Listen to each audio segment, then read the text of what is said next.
Well, the state of Nebraska was just very recently awarded a very gracious donation from the Leona M. and Harry B. Helmsley Charitable Trust, and we were awarded the nearly $6 million grant for the use of the Lucas II device to deploy across the state of Nebraska.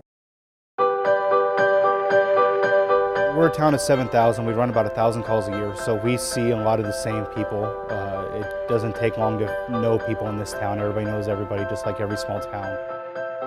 We have several members that are, either at the paramedic or EMT level on the police department, and then with fire rescue, I think that's a big one for the community, with that cross training and that everybody's been able to help out no matter what the call. It's ironic more than anything is before you even get on scene, you know exactly who the person is and everything that's going on about them. It was Halloween night. I was off that evening. I was on call. So we had another paramedic and crew here. Call went out about 10:30 for a unresponsive party. I was up by the police department when the call came out. I remember climbing into the ambulance and seeing cop cars go screaming by.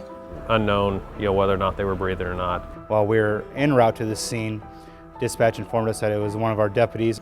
I remember running up the stairs and I seen a family member crumpled up in the living room crying, and she just pointed down the hallway. Immediately we go back to the bedroom where I see Greg.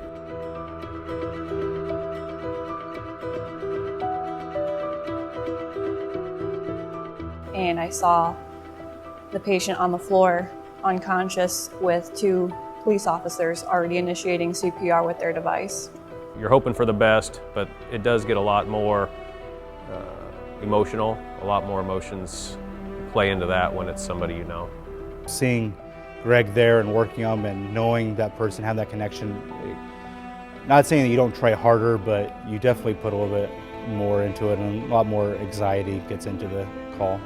We continue giving patient care for the whole time, probably for another 40 minutes. So at that point had been almost an hour. Greg was in pretty bad shape in the fact that he was unresponsive, but he was undergoing rescue efforts by the rescue squad already. Had the Lucas device in place.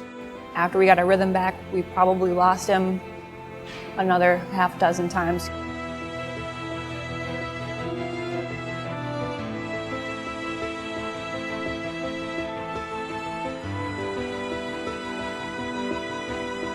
With the Lucas device on, it's really, okay, we can just put them on the board or whatever device and we can go outside without having to make any major stops. The maneuverability of it was great.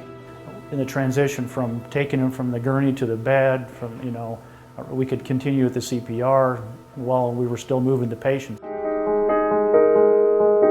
What do you say? I mean, these men and women gave me my life back. It's my understanding that they did use the Lucas machine throughout the whole situation, and there's no doubt in my mind that that's one of the main reasons I'm sitting here talking to you today. Several of the doctors would come into my room, look, and just shake their head. As we stood around afterwards and high-fived, it was, the stars aligned. My first save. Everything kind of was, I was in awe afterward. For as long as I needed chest compressions, that a human being would have been able to perform it that long, that efficiently.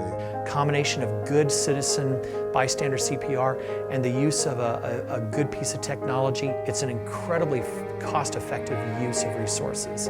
When you look at the number of lives saved and you look at the value of humanity, yeah, it's awesome. They gave me my life back. I'm so thankful to see the sun come up,